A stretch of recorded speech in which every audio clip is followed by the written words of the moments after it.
کبھی مان نہیں پڑے گا۔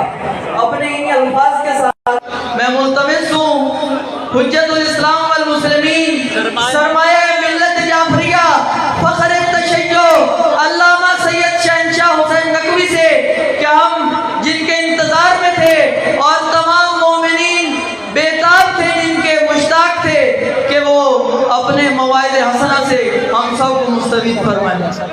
سب مومنین سے التماس ہے کہ اپنے اپنے جگہوں پر تشریف فرما ہو جائیں اور محمد و آل محمد صلوات۔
چھوٹا پہلے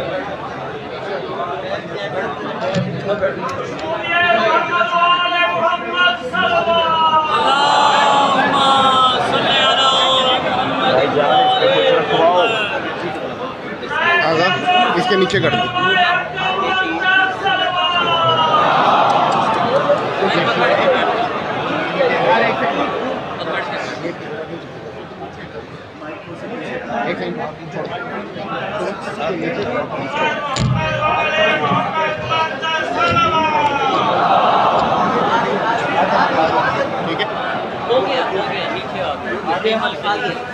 فاتحہ۔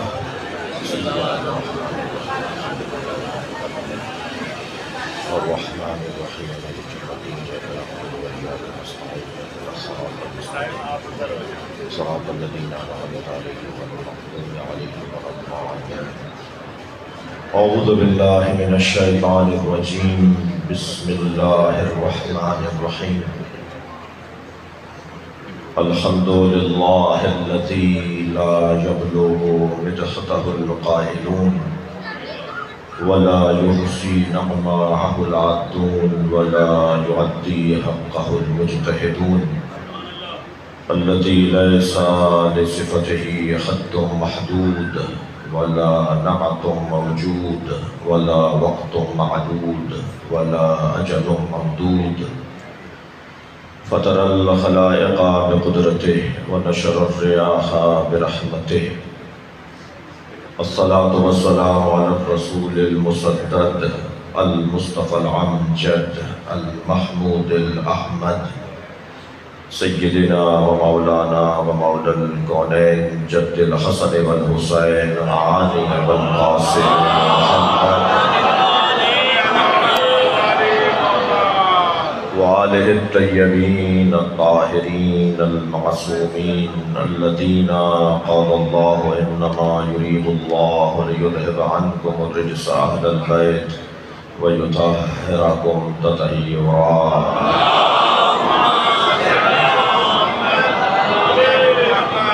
ولعنة الله على أعدائهم أجمعين من يوم عداوتهم إلى قيام يوم الدين، أما بعد، قال الحكيم في قرآن الكريم، بسم الله الرحمن الرحيم، إن هذا لهو البلاغ المبين وفديناه بذبح عظيم، سلام على إبراهيم صلوات۔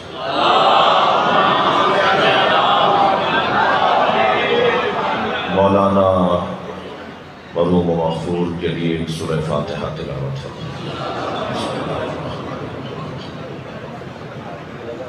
الرحمن الرحیم مالک یوم الدین ایاک نعبد و ایاک نستعین صراط المستقیم صراط الذین انعمت علیہم غیر المغضوب علیہم بسم اللہ الرحمن الرحیم اللہ الصمد لم یلد ولم یولد بسم اللہ الرحمن الرحیم اللہ الصمد لم یلد ولم یولد ولم یکن له کفوا احد اللهم صل علی محمد وعلی محمد سورہ مبارکہ صافات خالق کا کلام قرآن اور مخلوق کا کلام نہج البلاغہ ہے۔ یہ دو ایسے کلام ہیں جو وقت کے محتاج نہیں ہیں۔ ہم سورج کو دیکھ کر چلتے ہیں، سورج علی کو دیکھ کے چلتے ہیں۔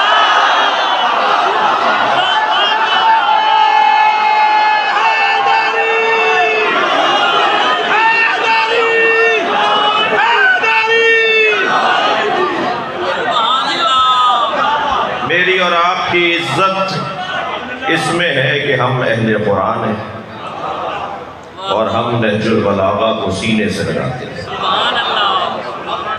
قرآن کی عملی تفسیر ممکن نہ تھی اگر علی نہ ہوتے۔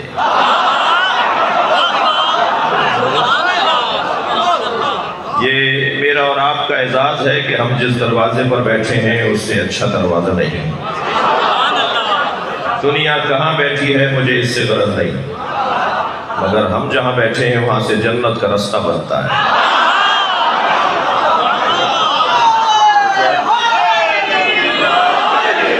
ترقی کی راہیں کھلتی ہیں، عظمت کے عناوین ملتے ہیں، اور سب سے بڑی دولت اطمینان قلب نصیب ہوتا ہے۔ زمانہ جب تنگ پڑنے لگے تو جس جگہ آ کر انسان کو سکون ملے اسے مجلس عزا کہا جاتا ہے۔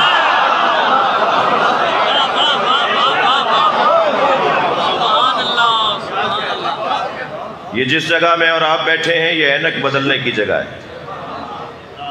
یہاں ہماری دید تبدیل کروائی جاتی ہے۔ سرخ شیشوں کی اینک لگا دیں تو شلجم بھی چقندر نظر آتا ہے۔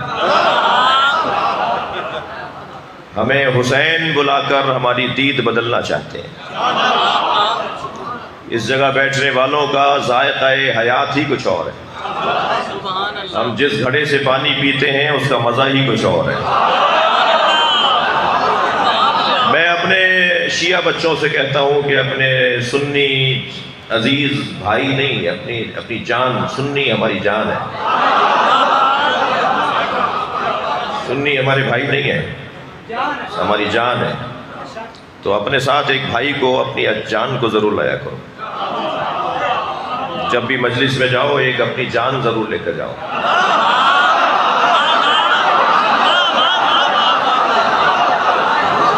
تاکہ ذوق معرفت میں اضافہ ہو اور ہمارا ذوق معرفت بھی انہیں محسوس ہو۔ اور خبردار، مولانا مرحوم کی زندگی بھی انہی پیغامات پر مشتمل تھی۔ خبردار، ہم جہاں بیٹھے ہیں وہ شیعوں کی ملکیت نہیں ہے۔ عزاداری امام حسین کی شیعوں کی ملکیت نہیں ہے۔ شیعہ امام حسین کی عزاداری کے مالک نہیں ہے، نوکر ہیں۔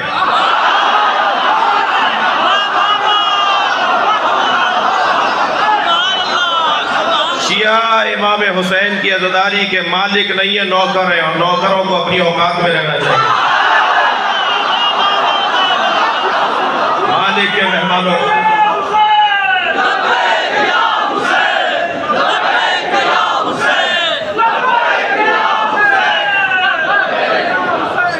مالک کے مہمانوں کا خیال کرنا ہوگا۔ در حسین پہ ملتے ہیں ہر مزاج کے لوگ، در حسین پہ ملتے ہیں ہر مزاج کے لوگ، یہ دوستی کا وسیلہ ہے دشمنی کا نہیں۔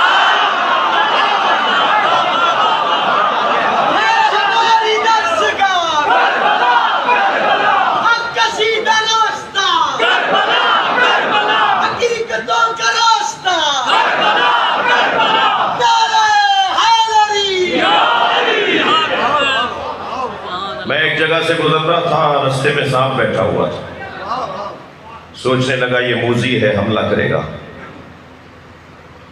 دور سے لوگوں نے دیکھ کر مجھ پہ تبصرے شروع کر دیے، دیکھو بڑی شجاعت کی باتیں کرتے ہیں، سانپ سے ڈر رہے ہیں۔ اب میں سوچنے لگا ان کے چڑھانے میں آؤں یا عقل مندی کا ثبوت دوں۔ بہت سارے لوگ چڑھا کر غائب ہو جاتے ہیں۔ جی ابھی کھڑا سوچ رہا تھا کہ مجھے کیا کرنا چاہیے، ایک چھوٹا سا بچہ میرے برابر میں آ کے کھڑا ہوا اور کہنے لگا مولانا یہ پلاسٹک کا سانپ ہے۔ جب مجھے معلوم ہوا یہ پلاسٹک کا سانپ ہے تو میں نے اسی پر پیر رکھا اور اسے کچلتا ہوا آگے چلا گیا۔ معلوم یہ ہوا جب حقائق روشن ہو جاتے ہیں تو اقدامات بھی تبدیل ہو جاتے ہیں۔ جملہ ہدیہ کر رہا ہوں، ساری دنیا جس یزید سے ڈرتی تھی حسین اسے خوب جانتے تھے۔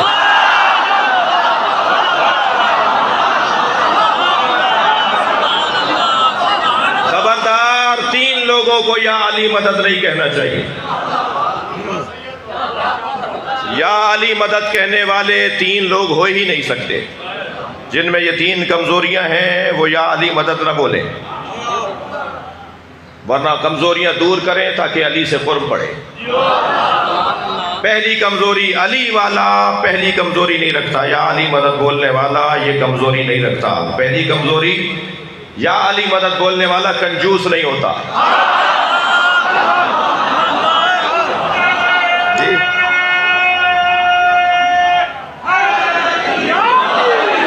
کالر ادھڑا ہوا ہے، پائچے پھٹے ہوئے ہیں، بٹن ٹوٹا ہوا ہے۔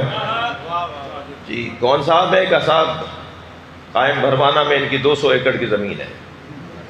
جو اپنے اوپر پیسے نہیں لگاتا وہ امام بارگاہ میں کیا لگائے گا؟ وہ مسجد میں کیا لگائے گا؟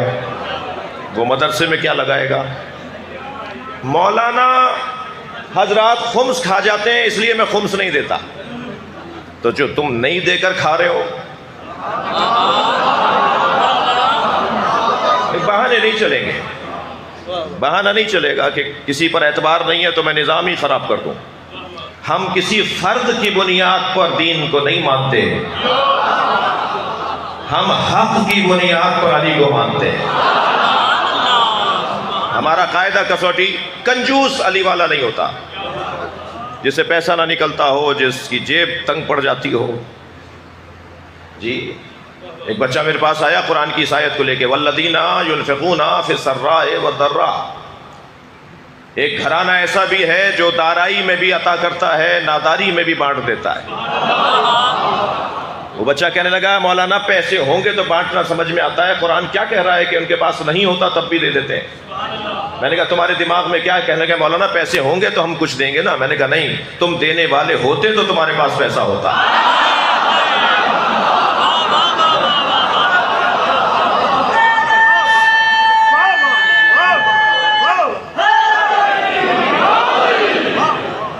مولانا اظہر حسین کاظمی اللہ مقامہ،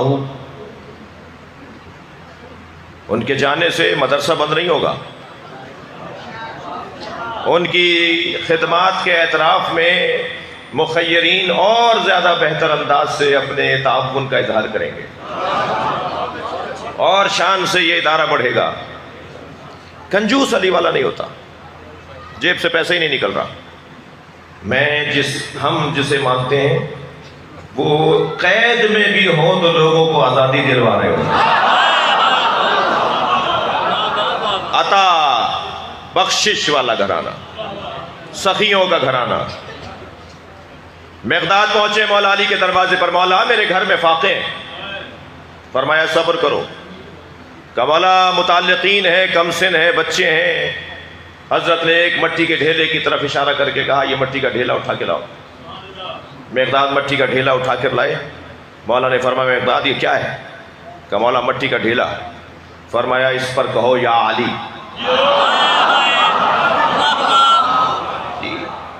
مقداد نے کہا یا علی، وہ مٹی کا ڈھیلا سونے میں تبدیل ہو گیا۔ مولا نے فرمایا مقداد لے جاؤ، اسے فروخت کرو بازار میں اور اپنے متعلقین کے لیے کھانے پینے کا انتظام کرو۔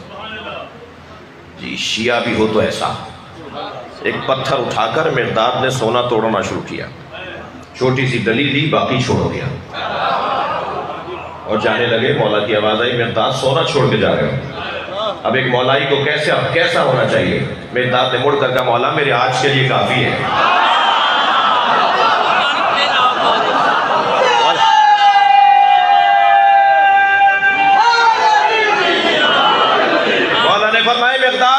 جاؤ تمہارے کل کے کام آئے گا. تو مسکرا کے فرمایا مولا کل کی فکر وہ کرے جس کے پاس آپ جیسا مولا رہا.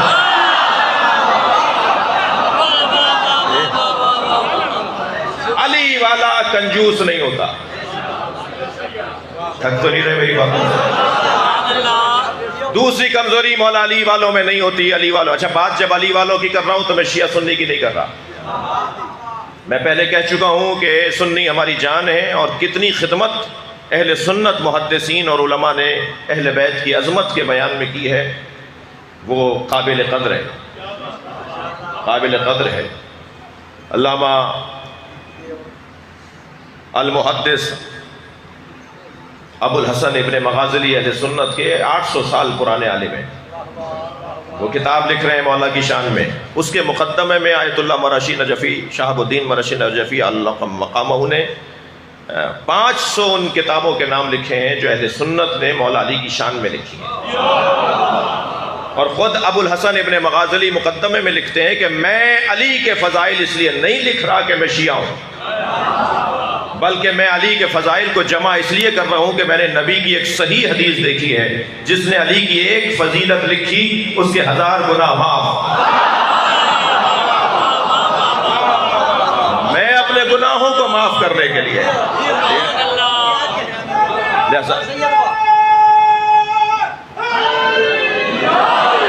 لہذا بات علی والوں کی ہو رہی ہے سنی شیعوں کی نہیں ہو رہی ہے. ویسے ہی وہ باتیں پرانی ہو گئی. وہ لڑوانے والے لوگ اب منہ چھپائے پھر رہے ہیں. جنہوں نے کہا تھا نا کہ جلوس بند کروائیں گے، ماتم بند کروائیں گے، مجلسیں بند کروائیں گے، منو مٹی کے نیچے انہیں کیڑے کھا رہے ہیں. مگر ہم تو آج بھی چوک پہ مجلس کر رہے ہیں. پرامن شہری ثابت ہوئے الحمدللہ. اہل بیت سے جڑنے والوں کا چہرہ ہی کچھ اور ہے.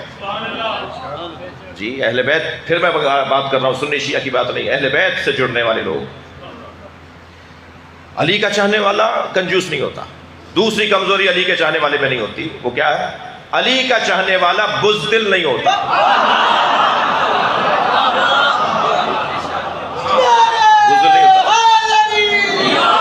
جنگ صفین کا موقع میرے مولا نے اپنے لشکر سے خطاب کرتے ہوئے فرمایا یہ جو شام سے لشکر آیا ہے یہ تمہارا دشمن نہیں ہے. مولا کا ایک چاہنے والا اپنی گھوڑے کی پشت پر کھڑا ہو گیا اور آواز دے کر کہنے لگا مولا یہ ہمیں مارنے آئے ہیں، یہ ہمارے دشمن نہیں ہے. حضرت نے فرمایا یہ تمہارے دشمن نہیں ہے، تمہارے اندر کا خوف تمہارا دشمن ہے. پاکستان میں اول تو ہمارا کوئی دشمن نہیں ہے. جنگ ڈسٹرکٹ میں مجلس پڑھ رہا ہوں نا تو سوچ کے پڑھ رہا ہوں. اول تو پاکستان میں ہمارا کوئی دشمن نہیں ہے، اس لیے کہ تشیع سے دشمنی کرنے کے لیے قابلیت چاہیے جو ان میں نہیں تھی.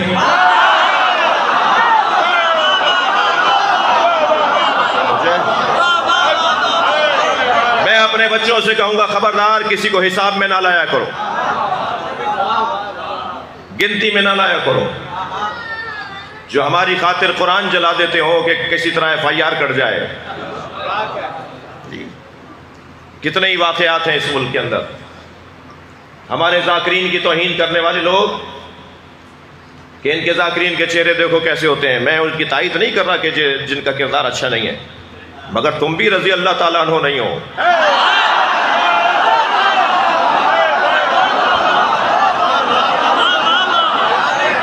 شرم آتی ہے بتاتے ہوئے،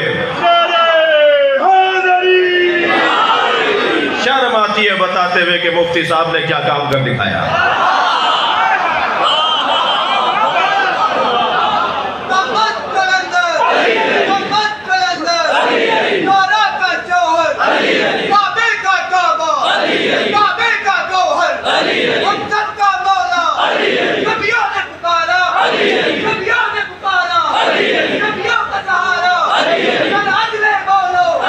ماشاءاللہ.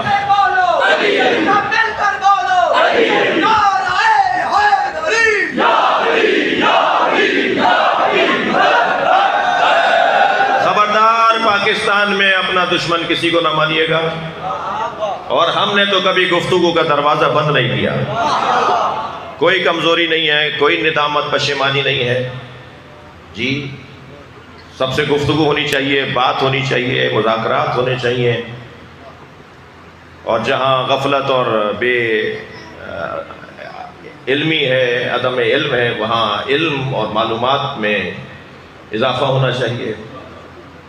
ہم علی مولا کا چاہنے کا اگر دعویٰ کرتے ہیں تو ہمارا دروازہ سب کے لیے کھلا رہنا چاہیے۔ کوئی دروازے پہ پوچھنے کا حقدار نہیں ہے کہ تم سنی ہو یا شیعہ۔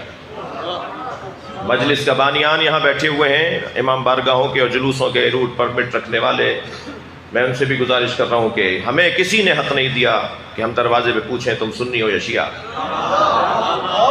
حتیٰ ہمیں حق نہیں ہے کہ ہم پوچھیں ہندو ہو یا مسلمان۔ سارا عالم اسلام مدرسہ بناتا ہے، ہم بھی مدرسہ بناتے ہیں۔ سب مدرسہ بناتے ہیں، ہم بھی مدرسہ بناتے ہیں۔ سب مسجدیں بناتے ہیں، ہم بھی مسجدیں بناتے ہیں۔ مسجد کے برابر میں ہم امام بارگاہ بھی بناتے ہیں۔ کیا شیعوں کے پاس پیسے زیادہ ہیں؟ مسجد کے ہال میں مجلسیں کیوں نہیں کرتے؟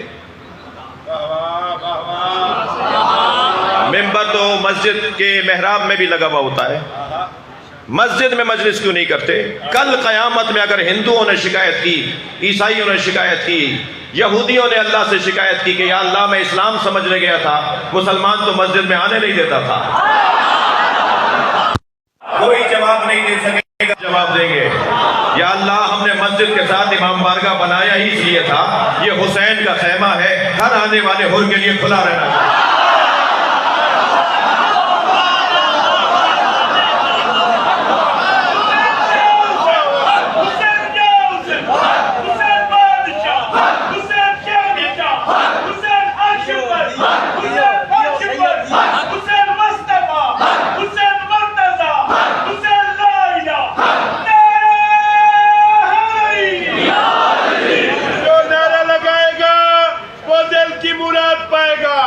اسی سال کربلا جائے گا، دونوں ہاتھ بلند کر کے نعرے حیدری۔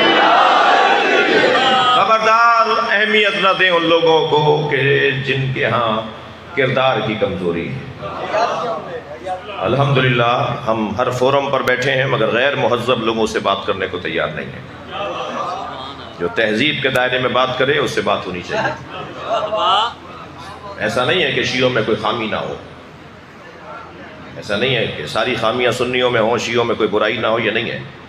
50 برائیاں ہیں جو شیعوں میں ہیں، 10 برائیاں ہیں جو اہل سنت میں ہیں۔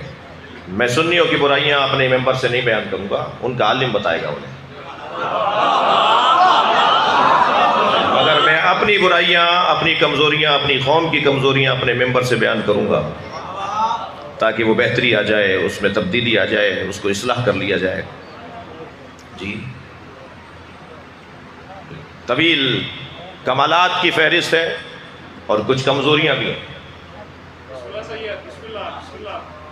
جی قرآن سنی کا اور شیعہ کا علیحدہ نہیں ہے، کوئی شیعوں کا 40 پارے کا قرآن نہیں ہے۔ عجیب بات ہے، کہتے ہیں کہ 40 پاروں کا قرآن ہے، شیعوں کا 10 پارے فلاں کی بکری کھا گئی۔ بکری تمہاری ہے، جواب ہم دیں؟ اس بکری سے ہمارا کیا، اس بکری سے ہمارا کیا تعلق جو قرآن کھا گئی ہو؟ جی تمہارا تو حال یہ ہے کہ تم بکری سے قرآن نہیں بچا سکے، اور اللہ پکار کے کہہ رہا ہے کہ میں نے نازل کیا، میں ہی حفاظت کروں گا۔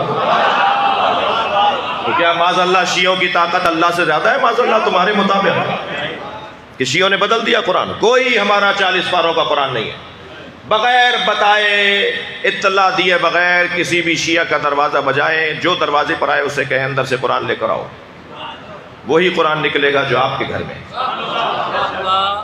ہمارے 2 قرآن نہیں ہیں، لہٰذا جب یہ بات طے ہو گیا کہ یہ طے ہے کہ جب قرآن ہمارا اور ہمارے بھائیوں کے 2 نہیں ہیں، ایک ہی قرآن ہے، تو پھر سنی قاری قرآن سے اپنے بچوں کو قرآن کیوں نہیں پڑھوائیں ہم؟ اگر شیعہ قاری کم ہیں تعداد میں اور بچے زیادہ ہیں تو کیا مشکل ہے؟ ہمیں پڑھوانا چاہیے۔ ہمیں سنی قاریوں سے، اہل سنت قرات قرآن سے ہمیں اپنے بچوں کو قرآن پڑھوانا چاہیے۔ ہاں دینیات ان سے نہیں پڑھوائیے گا۔ کیونکہ وہاں دینیات میں اسرائیلیات بہت ہیں، اور وہ اس کا اقرار بھی کر رہے ہیں کہ معاملات کتنے پیچیدہ ہیں، لیکن قرآن یہ کمزوری ہے شیعہ قوم میں جی. یہاں مجھے داد کی آپ سے توقع بھی نہیں ہے. اور دوسری کمزوری بتا دوں، ہماری مسجدوں میں جگہ باقی بچی ہوئی ہے، مسجدیں فل نہیں ہو رہی. جب تک ہمارے علاقے کی ہر مسجد فل نہ ہو جائے اس وقت تک سمجھیں اس علاقے کے شیعوں میں کمزوری ہے. اب میں زیادہ کمزوریاں بتاؤں گا تو مجھے واپس بھی جانا ہے، اس لیے بس اتنا ہی کافی ہے. خبردار اپنا دشمن کسی کو نہ مانیے، اہمیت ہی نہ دیجیے، اہمیت ہی نہ دیجیے. ہمارا دشمن خود ساختہ خود بافتہ دشمن جس نے پاکستان کی دیواروں کو تکفیری نعروں سے کالا کیا، ہمارا دشمن اتنا بے وقوف ہے کہ وہ ہمیں مار کر مضطرب ہے، ہم مر کے مطمئن ہیں. ہم اللہ کا شکر ادا کرتے ہیں کہ ہمیں اہل بیت کے نام پر مارا جا رہا ہے. پنجاب میں خطاب کر رہا ہوں، ذمہ داروں کی ذمہ داری یقیناً ہے، اور میں خود بھی ذمہ داری کو محسوس کروں تو ہماری سب کی مجھ سمیت ذمہ داری ہے. مجھے ایک صاحب ملے، کہنے لگے کہ مولانا میں نے مجلس کروائی تھی تو ذاکر فضائل اہل بیت پڑھ رہے تھے تو ذاکر پر بھی FIR ہو گئی، مجھ پر بھی ہو گئی. تو میں نے کہا جی آگے کیا مسئلہ ہے پھر؟ کہنے لگے میں پریشان ہوں کہ یہ کیسے ختم ہوگی، کیا ہوگا، راتوں کی نیندیں اڑی ہوئی ہیں. میں نے کہا تم نئے شیعہ ہوئے ہو؟ کہنے لگا نہیں خاندانی شیعہ ہوں. میں نے کہا لگتا تو نہیں ہے. اگر اہل بیت کے فضائل پڑھنے پہ کوئی FIR کٹے تو اسے گلے میں ہار بنا کے ڈالو، اور اللہ کا شکر ادا کرو، اللہ کا شکر ادا کرو رجسٹرڈ مولائی ہو گئے ہو. پریشانی ہے.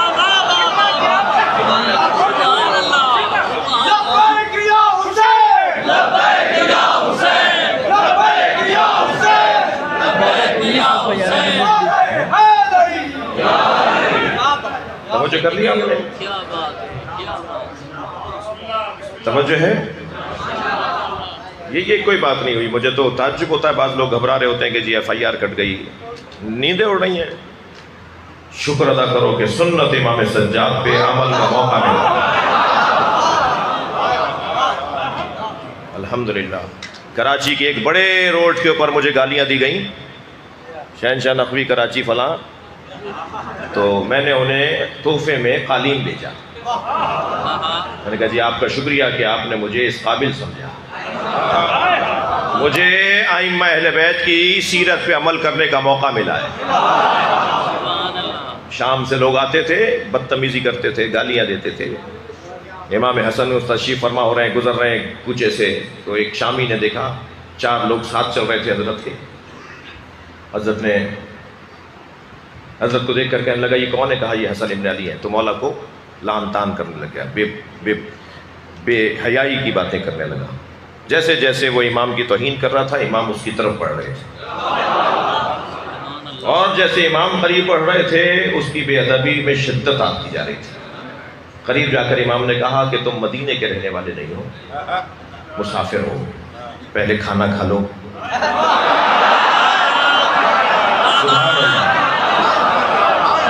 کچھ دیر آرام کر لو، اگر آگے کا سفر ہے تو ہم سے سواری لے لو، اور پھر اس کے بعد بیٹھیں گے، بات کریں گے. جو تم کہہ رہے ہو اگر وہ صحیح ہے تو اللہ مجھے معاف کرے، اور اگر جو تم کہہ رہے ہو وہ غلط ہے تو اللہ تمہیں معاف کرے. یہ ہے خلق اہل بیت. توجہ فرما رہے ہیں. پاکستان میں ہمارا کوئی دشمن نہیں ہے، کسی کو دشمن نہیں مانے، اہمیت ہی نہ دیں. اور بالا تر بات کروں، آ جائیں پیچھے آنے دیں نا دوست، جگہ دیجیے نا، جگہ دیجیے. ادھر ان کی ڈیوٹی ہے نا، وہ اپنے کام پر آئے ہیں. ان پولیس اہلکار دوستوں کی صحت و سلامتی کے لیے اس شہر کی انتظامی جو ادارے ہیں ان کی توفیقات خیر میں اضافے کے لیے بلند تر صلوات پڑھیں.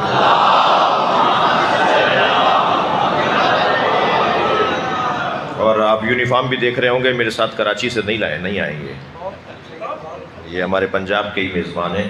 آپ سب کی سلامتی کے لیے بلند تر صلوات پڑھیں۔ آپ اس سے اچھی صلوات پڑھ سکتے ہیں۔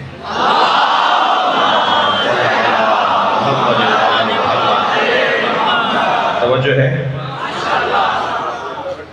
ذوبو فی علی کما ہوا داب فی اللہ، علی میں ایسے گم ہو جاؤ جیسے علی اللہ میں گم ہو گیا۔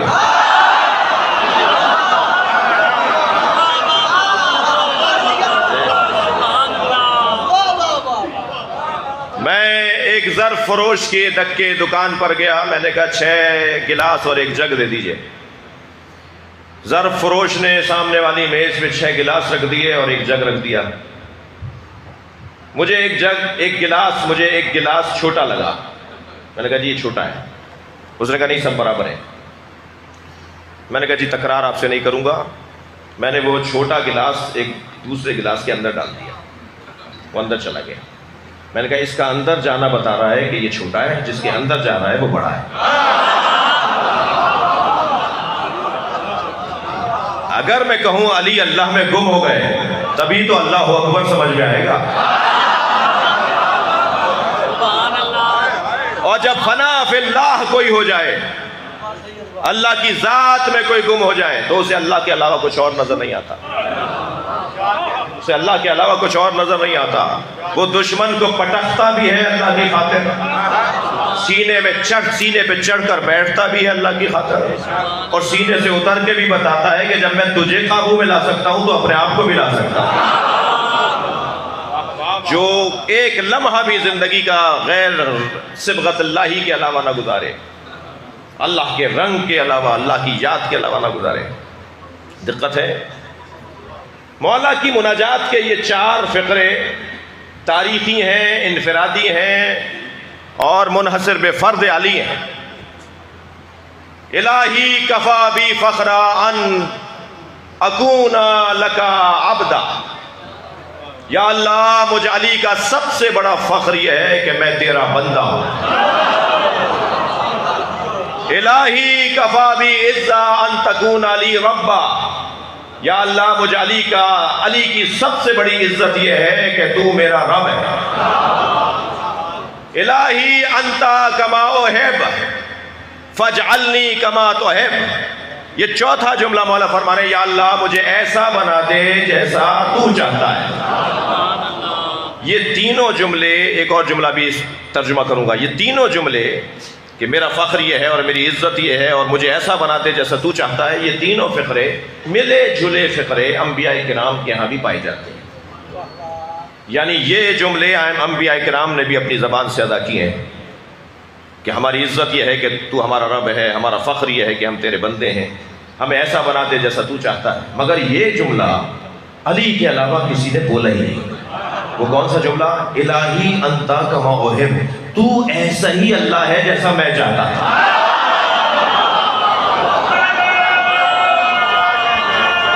جی علی کے علاوہ یہ جملہ کوئی بولا ہی نہیں ہے۔ یعنی علی طے کریں گے کہ اللہ کی معرفت کا نصاب کیا ہے۔ ایسے ہی ہر اللہ کا ولی اس وقت تک ولی بن نہیں سکتا جب تک علی کی جوتیاں سیدھی نہ کرے۔ لہذا اجمیر شریف ہوگا، سہون شریف ہوگا، دہلی شریف ہوگا، مگر نجف اشرف ہوگا۔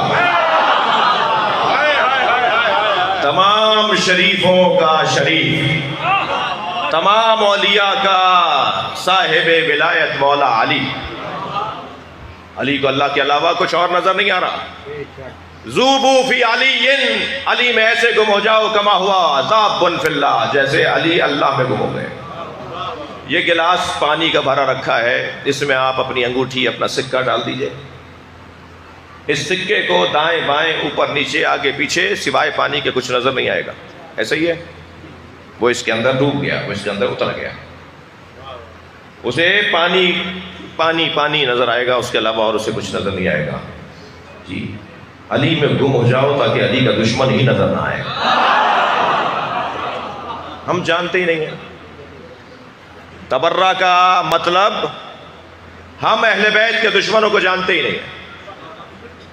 اگنور کرنا، نظر انداز کرنا۔ نہیں، ہم نہیں جانتے، ہم نہیں ماننا چاہتے. کون ہے یہ؟ جی فلاں فلاں کون ہے یہ؟ بعض تو اسی میں مرے جا رہے ہیں کہ ہم کہہ رہے ہیں یہ کون ہے. ہم اہل بیت کے دشمنوں کو جاننا ہی نہیں چاہتے. بس جس نے بھی علی اور اولاد علی سے ٹیڑھی آنکھوں سے بات کیا، ہمارے نزدیک اس کا کوئی مقام نہیں ہے. یہ الف بے ہے تشیع کی. ہم جیسے میں اپنے امام بارگاہ میں بیٹھ کر بات کر رہا ہوں، ہم ٹی وی چینلوں پہ بھی یہی بات کرتے ہیں. ابھی ماہ مبارک رمضان میں بہت واضح طور پہ ہم نے کہا ہے کہ مقدسات اہل سنت کی توہین کرنا حرام ہے، مگر اہل سنت طے کریں کہ ان کے مقدسات کیا ہیں.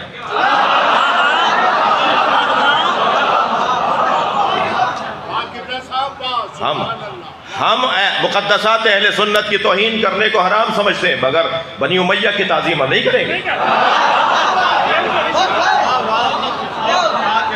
وحدت کا پیغام ضرور دیں گے اور وحدت کی خاطر ہم نے قربانیاں دی ہیں، مگر اس ممبر سے غدیر بیان ہوگی، مگر اس ممبر سے سیدہ پہ ہونے والا ظلم بیان ہوگا. علمی انداز سے بیان ہوگا، معقول انداز سے بیان ہوگا، دلیلوں سے بات ہوگی. رقیق جملے بولنا ویسے ہی بڑے لوگوں کو سجتا نہیں ہے. جناب یاسین قادری صاحب تشریف فرما ہوئے کراچی، مجھے توفیق ہوئی، مجھے سعادت ملی کہ وہ مجھ سے ملنے آئے. میں نے کہا حضور ہم شیعوں کی کوئی کمزوری بتا دیجئے تاکہ میں اپنے مجمع میں جا کے ہاتھ جوڑوں کہ جی کمزوری دور کر لو. بہت دیر تک سوچتے رہے، کہنے لگے فضائل اہل بیت، افضلیت اہل بیت، عظمت اہل بیت کا جو بیان ہے وہ تو آپ کے ہاں کمزوری نہیں ہے. اس لیے کہ شیعہ کیا فضیلت علی بیان کرے گا، کیا فضائل اہل بیت بیان کرے گا جو امام شافعی بیان کر گئے. مگر کہنے لگے اپنے ذاکروں اور خطیبوں سے کہیے کہ اپنی ممبر کی زبان اچھی کر لیں. دعوت دینے والا ابے تبے میں بات نہیں کرتا، اپنی طرف بلانے والا بے ادبی سے بات نہیں کرتا. ایک لفظ بولا جاتا ہے پارلیمانی زبان. پارلیمان کی تو زبان، اگرچہ پارلیمان کا حال آپ نے تو کچھ دن پہلے دیکھ لیا کیا تھا، لیکن زبان پارلیمان مؤدب اور مہذب گفتگو، نبے تلے جملے سوچ کے بولنا. ممبر پر ہر جگہ سے زیادہ ان باتوں کے خیال کی ضرورت ہے. اور کچھ دیر کے لیے ذرا کڑوی بات سن لیجئے. خطیب ممبر پر آ گیا، اس کے ہاتھ میں مائک آ گیا، اس کا مطلب یہ نہیں ہے کہ وہ مالک ہو گیا ہے. اگر وہ نظریات کے خلاف بول رہا ہے، اگر وہ مسلمات کے خلاف بول رہا ہے، اگر اس کی گفتگو میں لڑنے لڑانے کی باتیں ہیں، اگر وہ مسلمانوں کے درمیان انتشار پھیلا رہا ہے، تو اسے مجمع میں سے ٹوکیے.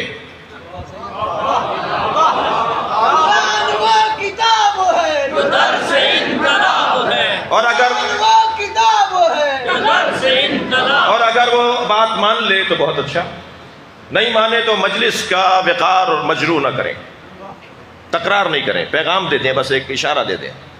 پرچی بھی بھیجی جا سکتی ہے، آواز بھی دی جا سکتی ہے جی، اور اسے کہا بھی جا سکتا ہے کہ آپ کے اس جملے سے یہاں فساد ہو جائے گا. ہم آپس میں بڑے اچھے انداز سے رہ رہے ہیں، ہم میں آپس میں رشتہ داریاں ہیں، پڑوس ہے، آپ یہ باتیں نہ کریں ہمارے علاقے میں. آپ تو چلے جائیں گے، بعد میں ہمیں مسائل کا سامنا ہوگا، تو روکنا ہوگا ہمیں. یعنی ہم خطیبوں کو آپ کو روکنا ہوگا. معصوم تو نہیں ہے نا، غلطیاں ہو سکتی ہیں. یہی کیفیت میں سنی بھائیوں کی بھی گزارش کروں گا کہ اگر آپ کے مجمع میں آپ کا کوئی خطیب کوئی خطبہ دیتے ہوئے ایسی بات کر رہا ہے، اسے ٹوکیے. اب کوئی بات چھپی بھی نہیں ہے، آف دی ریکارڈ بات کے جملے پرانے ہو گئے. اب ہر بات برملا ہے اور ہمیں سنا جا رہا ہے اور ہمیں دیکھا جا رہا ہے. اگرچہ سوشل میڈیا کے 85 نقصانات ہیں، مگر ایک بڑا فائدہ یہ ہے کہ ہمارا مقدمہ سمجھا جا رہا ہے. الحمدللہ کل تک کالے کپڑے پہننا بدعت تھی، اب سنت ہو گیا ہے. کل تک امام حسین پہ رونا بدعت تھا اور اب سنت ہو گیا ہے. ہم نے اپنے موقف سے ہاتھ نہیں اٹھایا، جنازے اٹھائے مگر ماتم بند نہیں کیا، لاشیں اٹھائے مگر امام بارگاہوں کو تالے نہیں ڈالے. وقت ایک جیسا نہیں رہتا، وقت گزر جاتا ہے اور پھر ہر پریشانی کے بعد ایک آسانی آتی ہے. میرے مولا علی فرماتے ہیں الدہر یومان، زمانہ 2 دن کا ہی ہے. یوم لکا و یوم علیکا، ایک دن تیرے حق میں رہے گا، ایک دن تیرے خلاف رہے گا. تو روزانہ تبدیلی آتی ہے، روزانہ ایک نیا دن آتا ہے، ایک شان کے ساتھ، ایک نئی آن کے ساتھ ایک دن نیا نمودار ہوتا ہے. لہذا وقت گزر جائے گا اور انشاءاللہ اچھا وقت آئے گا. مستقبل ویسے ہی تشیع کا ہے، اس لیے کہ امام مہدی ہمارے ہیں. کل تو ویسے ہی آپ کے ہاتھ میں آنا ہے، اور ہم دعوت فکر دے رہے ہیں کہ بند گلی سے باہر آ جاؤ اور 12ویں کو مان لو. اور میرا ماں امام، میرا معصوم کسی غار میں نہیں ہے، کہیں چھپے نہیں بیٹھے، وہ ہمارے درمیان موجود ہے. ہم امام حاضر کو مانتے ہیں، ہمارا امام حاضر ہے، ظاہر نہیں ہے. حاضر اور ظاہر میں فرق ہے. اتنا بڑا مجمع یہاں حاضر ہے یا نہیں؟ مجھ پہ چند ہی لوگ ظاہر ہیں. حاضر اتنے ہیں، ظاہر کم ہے. خود آپ کے برابر میں بیٹھا ہوا حاضر ہے، مگر آپ پر ظاہر نہیں ہے کہ کون ہے. سرکار مکے میں 40 سال تک حاضر تھے، ظاہر نہیں تھے کہ کون ہے. جب امام ظہور فرمائیں گے تو امام کو مومنین کہیں گے ہم نے تو 12 زیارت کی تھی. اس کا مطلب ہے حاضر تھے. جی شیشے کے گھر میں رہ کر پتھروں سے بیر، کسی کا 54 امام ہو گئے ہیں، کسی کے 58 امام ہو گئے ہیں. جی اور ہم سے کہہ رہے ہیں کہ 12واں کہاں ہے؟ پیغمبر نے فرمایا کہ 12ویں پہ قیامت آئے گی. سرکار نے 12 خلیفاؤں کا ذکر کیا ہے، 12ویں پہ قیامت آئے گی، اور ہم 12ویں کا انتظار کر رہے ہیں. اور انتظار کا فلسفہ تو تیاری ہے. جی ابھی جب میں آیا تو آپ پہلے سے موجود تھے، آپ کا شکر گزار ہوں. ایسا تو نہیں ہوگا کہ میں آ کے بیٹھ جاؤں گا پھر لوگوں کو اطلاع ہوگی کہ آ گئے آ جاؤ اور پھر مجمع آنا شروع ہوگا. انتظار کا مطلب تیاری ہے.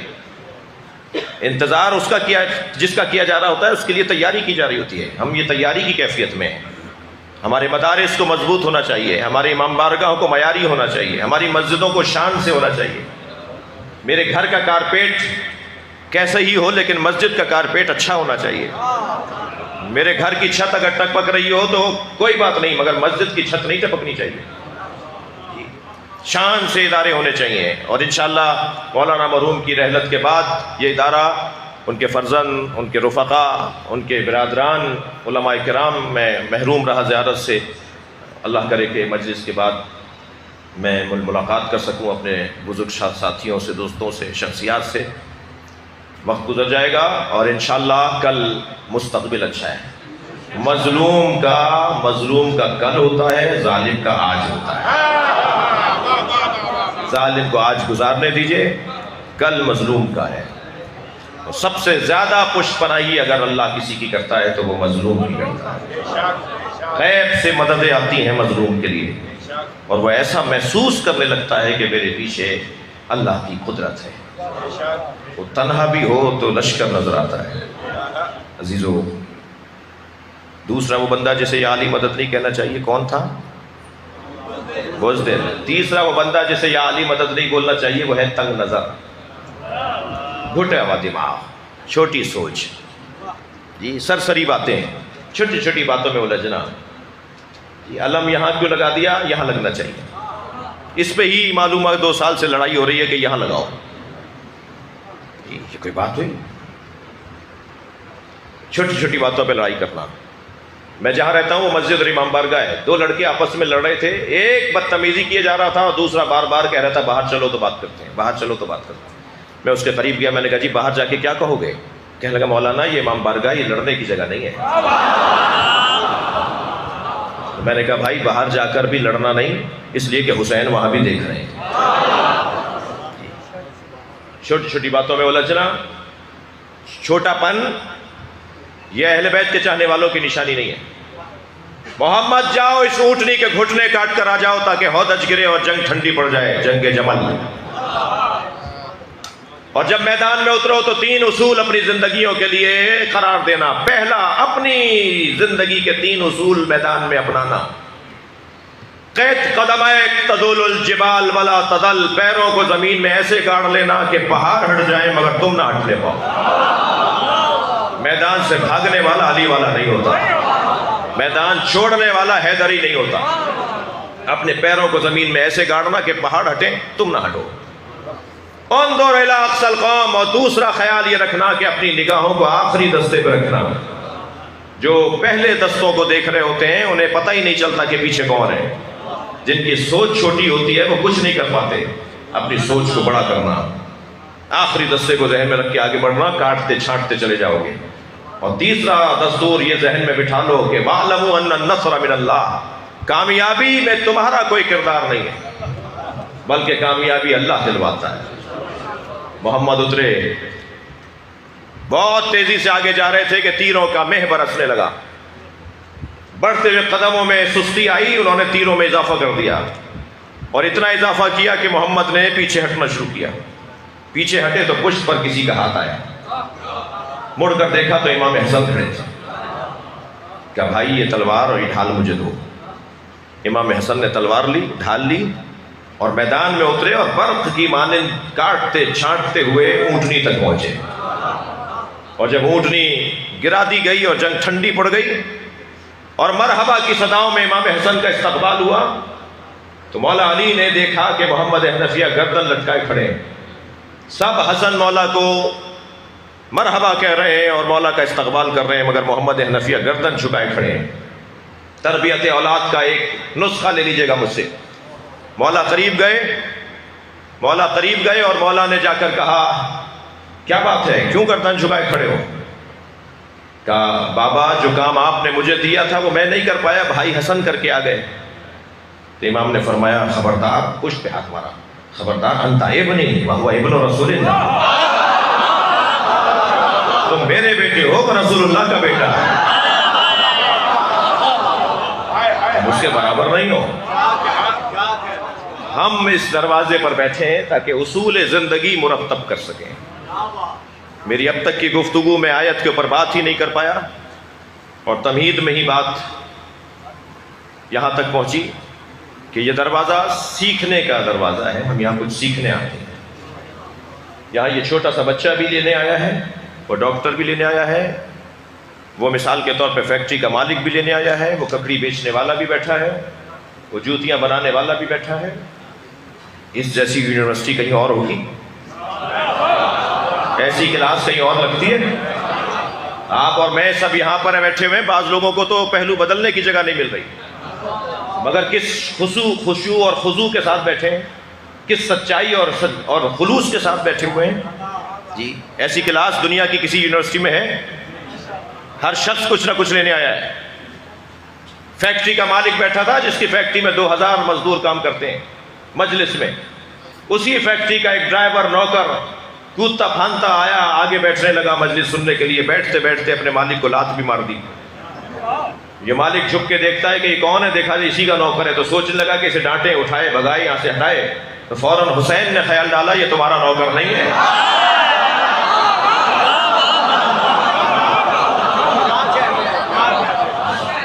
یہ تربیت اور کہاں سے ملے گی جو ہمیں مجلس سے مل رہی ہے؟ جی ابھی ہم سب یہاں جوتیاں اتار کر آئے نا امام برگاہ میں. ہم مجلس میں جوتیاں اتار کے آتے ہیں نا، بولیے ہاں بولیے. ہم مجلس میں جوتیاں اتار کر آتے ہیں. جوتیوں کا نام علی نے دنیا رکھا ہے. ہم اپنی دنیا چھوڑ کر آتے ہیں. یہ دنیا کی جگہ نہیں ہے. کوئی نہیں بیٹھ پائے گا. میں بہت سارے چہرے دیکھ رہا ہوں، وہ عام طور پہ اگر آپ انہیں ایسے بٹھا دیں نہیں بیٹھیں گے، لیکن یہاں اپنی ذات کی نفی کے لیے بیٹھیں. یہ حسینی نظام تعلیم اور تربیت ہے. اس سے بہتر نظام نہیں ہے. وقت گزر جائے گا، وقت ایک جیسا نہیں رہے گا اور انشاءاللہ بہتری مسلسل ہے. کل الحمدللہ ہمارا ہے، آئندہ ہمارا ہے. ہمارا مقدمہ اور روشن ہوتا جا رہا ہے. ہماری باتیں سنی جا رہی ہیں، ہماری باتوں کو مانا جا رہا ہے اور ہاتھ پیر مارنے کی کوشش ضرور کرتے ہیں، لیکن کل الحمدللہ انشاءاللہ یہ ہماری بات کو مکمل مانیں گے. آج نہیں کل سب اس دروازے پہ آئیں گے. مجھے اپنے اخلاق کے ذریعے، اپنے اچھے رویے کے ذریعے، اپنی انسانیت کے ذریعے، اپنے عمل اور اپنے رویوں کے ذریعے اپنے مولا کا پیغام پہنچانا ہے. میں آپ کا نوکر پوری دنیا میں اسی حلیے میں پھرتا ہوں. یہی حلیہ ہوتا ہے جو اس وقت آپ کے سامنے ہے. دنیا جہان میں 10 ممالک کے سفر، پاکستان کا تو کوئی شہر شاید نہ ہو جہاں نہ گیا ہوں، اور ہر سفر میں کوئی نہ کوئی برابر میں آ کے بیٹھتا ہے اور کہتا ہے آپ شیعہ مولوی ہیں، آپ سے سوال کر لوں. تو میں فوراً کہتا ہوں میں پہن کے اس لیے پھر رہا ہوں کہ آپ سوال کر رہے ہیں. پہنچائیں، ہم نے پہنچایا نہیں اہل بیت کے پیغام کو جیسا پہنچنا چاہیے تھا. روش کی بات ہے، میں نہیں کہتا کہ نہیں پہنچایا، مختلف روشوں سے پہنچایا گیا، مگر یہ روش کہ ہم گئے نہیں اس سے. مولانا طارق جمیل بازاری عورتوں کو گھر کی عورتیں بنا رہے ہیں، انہیں توبہ کروا رہے ہیں، انہیں گناہوں سے ہاتھ اٹھوا رہے ہیں، بد کردار لوگوں کے گھر جا کر انہیں سمجھا رہے ہیں. میری قوم میں ایسا کون ہے جس سے میں نہیں ملنے جا رہا کیونکہ وہ بہت بڑا بد کردار ہے؟ میں تو جا ہی نہیں رہا، میں تو اسے بات ہی نہیں کر رہا. مجھ پر ایک بہت بڑا الزام ہے کہ یہ ذاکروں سے پیار کرتے ہیں اور ذاکروں کو سپورٹ کرتے ہیں. ہاں کرتا ہوں، میں خود ذاکروں کی اولاد ہوں. جب خطبہ نہیں تھے، نثری خطیب نہیں تھے، جب خطابت کرنے والی شخصیات نہیں تھیں، کسی قبیلے کے لوگوں نے اہل بیت کا نام پہنچایا، قصیدوں کے ذریعے، ڈوڑوں کے ذریعے، مرثیوں کے ذریعے. آج جب آپ کے حالات اچھے ہو گئے تو پرانے محسنوں کو بھلا دیں گے آپ؟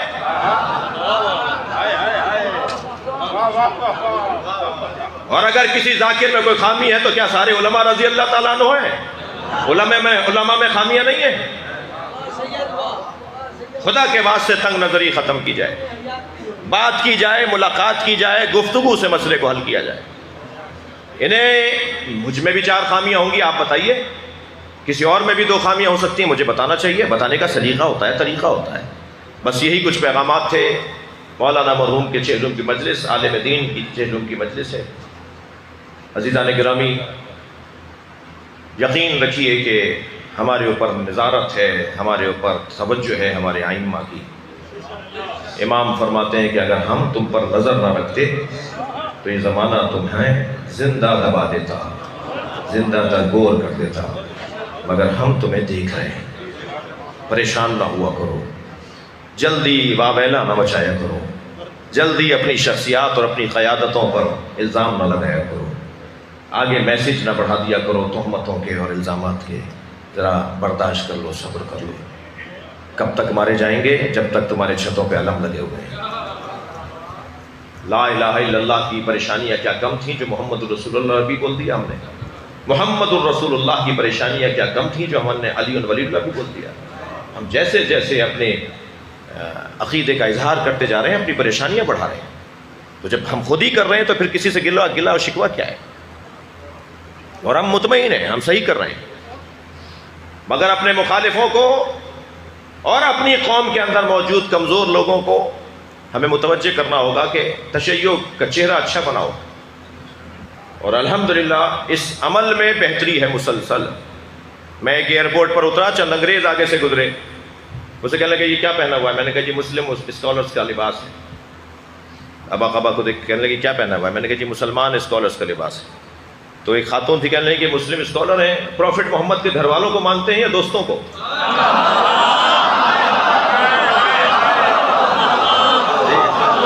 میں نے کہا پروفٹ محمد کے دوستوں کا احترام کرتے ہیں مگر اطاعت گھر والوں کی کرتے ہیں.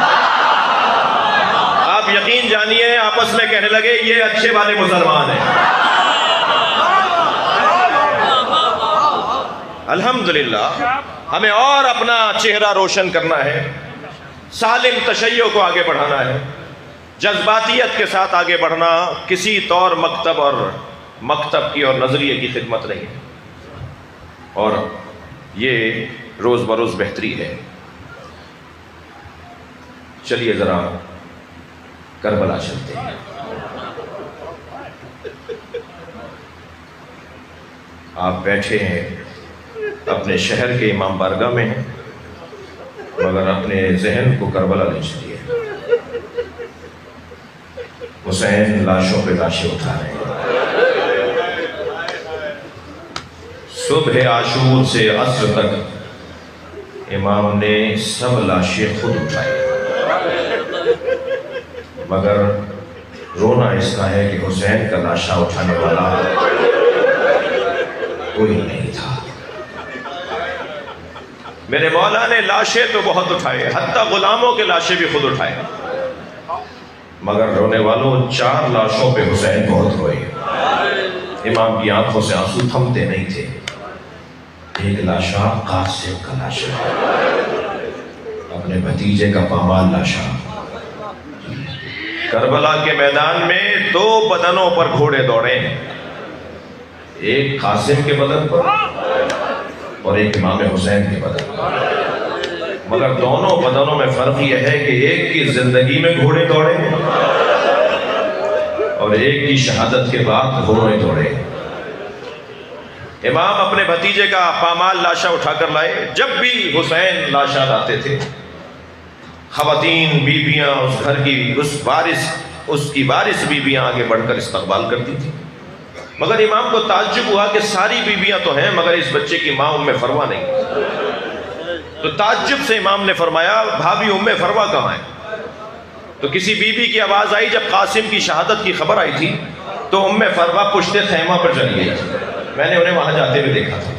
جناب زینب کہیں پشت خیمہ پر کیا دیکھا؟ پیشانی سجدے میں ہے اور تسبیح پڑھ رہی ہیں. شکران یا اللہ تیرا شکر ہے تو نے میری قربانی قبول کر لی. جیسے ہی سجدہ مکمل ہوا بی بی کی آواز آئی بھابھی آپ کو حسین بلا رہے ہیں. اٹھی آئی وہاں جہاں پر لاشا رکھا تھا.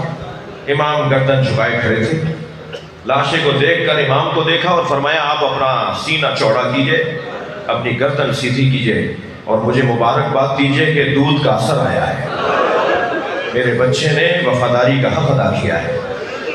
بس میری آرزو یہ ہے کہ مجھے قاسم کا خون بھرا کرتا دے دیجئے. امام نے نہیں پوچھا کہ بھابھی اس کرتے کا کیا کریں گی جو چاک چاک ہو گیا، گھوڑوں کی ٹاپوں سے تار تار ہو گیا. مگر ماں کی آرزو تھی. کچھ ہی دیر بعد امام حسین نے وہ خون بھرا کرتا جناب ام فروا کو دے دیا. بی بی اسے اپنے خیمے میں لے گئی. عصر عاشور خیمے لوٹے. صبح 11 محرم اسیر بنائے گئے. یہ قافلہ کوفہ گیا، کوفہ سے شام، شام میں اسیر رہا. اسیری سے رہائی کے موقع میں تبرکات واپس آئے. ہر بیوی نے اپنی اپنی گٹھڑی اٹھائی ہوئی تھی. جناب ام فروا نے بھی اپنی گٹھڑی سینے سے لگائی ہوئی تھی. یہ قافلہ کربلا سے ہوتا ہوا مدینہ پہنچا. جب مدینہ پہنچی نا تو فرمانے لگی میرا اونٹ جنت البقیع لے جاؤ. جنت البقیع پہنچی تو قبر امام حسن کے برابر میں بیٹھی، گٹھڑی کھولی، خون بھرا کرتا نکالا، قبر امام حسن پر پھیلا دیا ہے. میرے والی تمہارے بچے کی نشانی لے کر آئے. اجر و کمل اللہ، اجر و کمل اللہ. جو رونے آئے ہیں اپنی آوازوں کو آزاد کریں. جب آپ بلند آواز سے روتے ہیں امام صادق دعا دیتے ہیں یا اللہ یہ ہمارے آمد کو زندہ کر. دوسرا لاشا جس پر حسین بہت روئے وہ علی اکبر کا لاشا. آواز دیتے جاتے تھے علی اکبر میری آنکھوں سے نظر نہیں آ رہا، میرے لال تم نے میری آنکھوں کا نور ہی لے لیا. بہت روئے علی اکبر کے لاشے پر. میں مختصر کر رہا ہوں، ایک منزل مسائل پر مجھے کچھ زیادہ رکنا ہے. تیسرا لاشا جس پر حسین بہت روئے سنیں گے وہ عباس. بھائی کا لاشا نہر کے کنارے چھوڑائے، مڑ مڑ کر لاشا دیکھتے رہے اور کہتے رہے کہ میں سکینہ کو کیا جواب دوں. بہت روئے ہیں عباس کے لاشے پر. عزادارو چوتھا لاشا سنیں گے وہ چھوٹا بہت تھا مگر حسین سے اٹھتا نہیں تھا. کبھی آگے جاتے تھے انا للہ، کبھی الٹے پیر واپس آتے تھے رضان میں قضائے و تسلیما لامرے. گرمی بڑی شدید تھی. امام نے علی اصغر کے لاشے پہ ابا کا دامن ڈالا ہوا. جیسے ہی خیمے کے قریب گئے نہ جانے کیا خیال آیا، الٹے پیر واپس ہونے لگے. پھر کیا خیال آیا، آگے بڑھنے لگے. کبھی حسین آگے جاتے ہیں کبھی پیچھے آتے ہیں. اس کیفیت میں خیمے سے پردہ ہٹا. جو رونے آئے ہیں خیمے سے پردہ ہٹا. کیا دیکھا؟ سکینہ کھڑی ہے. بی بی نے دیکھا کہ بھائی بابا کی گود میں ہے جو کچھ دیر پہلے تک تڑپ رہا تھا، اب اس کے ہاتھ پیروں میں حرکت رہی ہے. تو بی بی نے کہا بابا میں بھی تو پیاسی ہوں، مجھے بھی پانی پلا لائے. حسین کیا جواب دے کہ کیسا پانی پلایا ہے؟ بچی کی آواز بلند ہوئی تو خیمے سے پھر پردہ ہٹا. اب کیا دیکھا؟ اس بچے کی ماں کھڑی ہے جناب رباب. امام نے وہیں سے آواز دے کر کہا رباب میں کون ہوں؟ اپنی زوجہ سے حسین پوچھ رہے ہیں رباب بتاؤ میں کون ہوں؟ جناب رباب نے فرمایا آپ میرے امام ہیں، آپ ولی خدا ہیں، آپ حجت خدا ہیں. یہ جیسے حسین نے سنا ابا کا دامن ہٹا دیا. ایک ماں نے خون میں لت پت بچہ دیا. اور ننھے ننھے لبوں پہ لب رکھ کر کہا اے میرے لال عرب تو اونٹنی کے بچے کو بھی نہر نہیں کرتا، اب مثلوں کا ینہر کیا تو جیسے کو نہر کیا جاتا ہے؟ عزادارو سلام ہے اس بی بی پر۔ امام حسین فرماتے ہیں جن گھروں میں رباب اور سکینہ نامی عورتیں ہوتی ہیں وہ گھر مجھے اچھے لگتے ہیں۔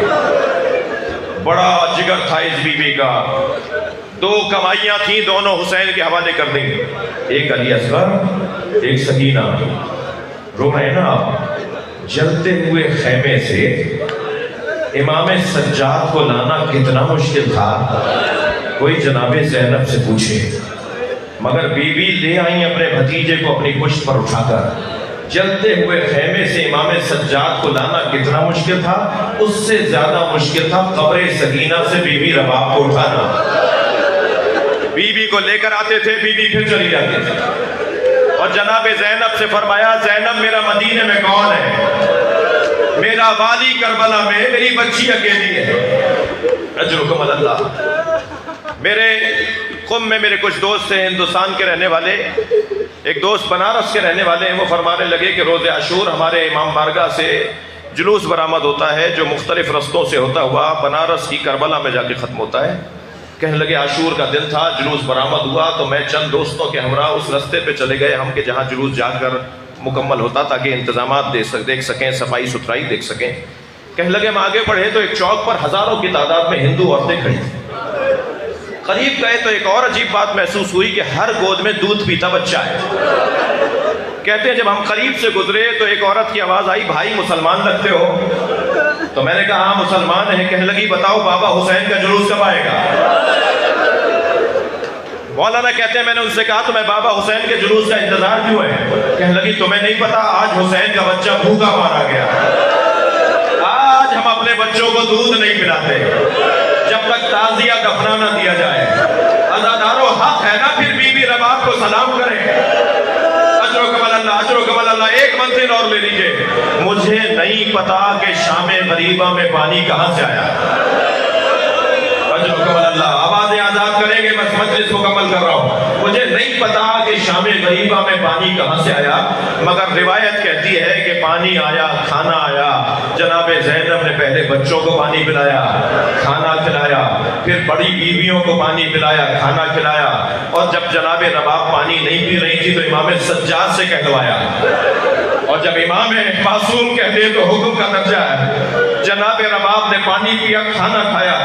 ادب مانے ہے، میں اشارے میں بات کروں گا۔ مجلس میں وہ لوگ بھی بیٹھے ہیں جن گھروں میں دودھ پیتے بچے ہیں، دودھ پلانی والی مائیں بھی جن گھروں میں ہیں وہ بھی بیٹھے ہوئے ہیں۔ ادب مانے ہے، اشارہ کروں گا۔ جناب رباب نے مغرب کے بعد شام غریبہ میں پانی پیا، کھانا کھایا، آدھی رات گزری، جناب زینب کے برابر جا کے بیٹھ گئی، کہا مجھے علی اصغر یاد آ رہا ہے، میرا بچہ بھوکا مار دیا۔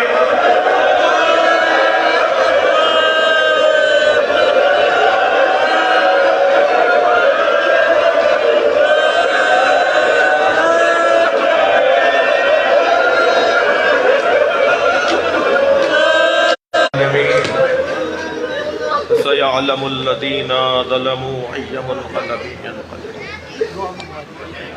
یا اللہ مولانا کی مغفرت فرما، ان کے درجات کو بلند فرما۔ پروردگارہ انہوں نے جو کام شروع کیے ہیں اسے ہمیں مکمل کرنے کی توفیق عطا فرما۔ امام زمانہ کی ظہور میں تاجیل فرما۔ ایک سورہ فاتحہ 3 مرتبہ سر اخلاص فرما۔